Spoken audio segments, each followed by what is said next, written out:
Bonjour, ici Lydia Placet et bienvenue dans ce nouvel épisode du podcast Libérez votre temps. Aujourd'hui, on va parler de la mesure du temps. Voilà. Parce que souvent, on me pose la question de oui, Lydia, comment je cale ces tâches dans mon agenda, sachant que j'ai des tâches incompressibles et des tâches administratives, des tâches répétitives qui reviennent tous les mois, et comment je fais pour les positionner correctement dans l'agenda.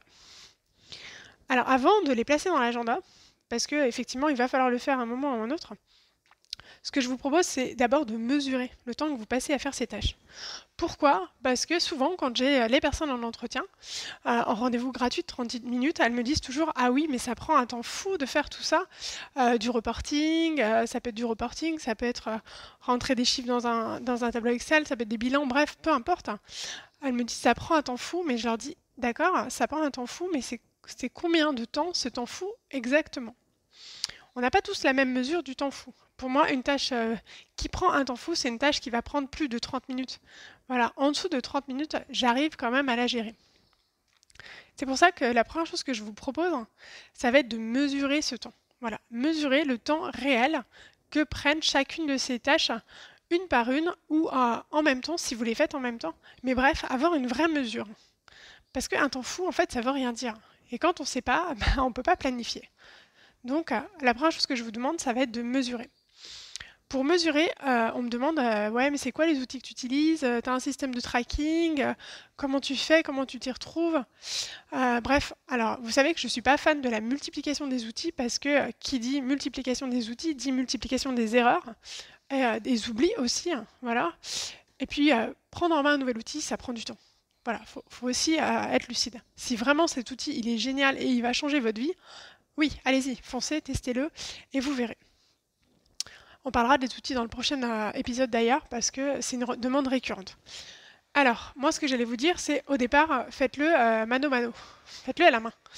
C'est-à-dire, moi comment j'ai fait, c'est simple, j'ai pris mon téléphone, je l'ai mis à côté de moi et quand j'ai démarré la tâche, j'ai lancé le chronomètre et quand j'ai terminé la tâche, j'ai rappuyé sur le chronomètre et j'ai regardé le temps qui s'est passé.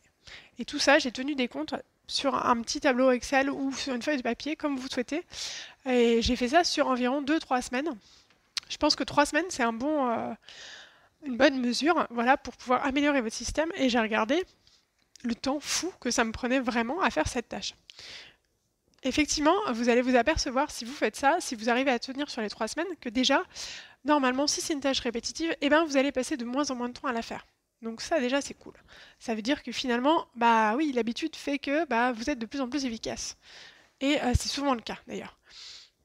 Ensuite, vous allez vous rendre compte que, bah oui, la mesure fait que finalement, le temps que vous pensiez fou, eh ben, il n'est pas si fou que ça. Et finalement, une fois que vous avez bien mesuré, vous allez pouvoir le caser aisément dans votre agenda. Parce que moi, quand je regarde le mien, les tâches administratives incompressibles, allez, si j'arrive à tout combiner au même moment, on va dire ça comme ça, si je fais du batch work, comme j'ai expliqué précédemment, et ben ces tâches-là, je peux les regrouper dans 2 heures en tout dans ma semaine. Et en fait, si vous êtes bien organisé, 2 heures, c'est facile à trouver. Soit vous mettez 2 heures d'un coup, ça c'est votre choix, soit vous mettez 2 fois 1 heure, c'est aussi une autre possibilité, soit vous mettez 4 fois 30 minutes. Et là, je vous laisse vous organiser comme vous le sentez. Parce qu'on n'est pas tous à l'aise sur le fait de travailler 2 heures d'affilée sur la même tâche.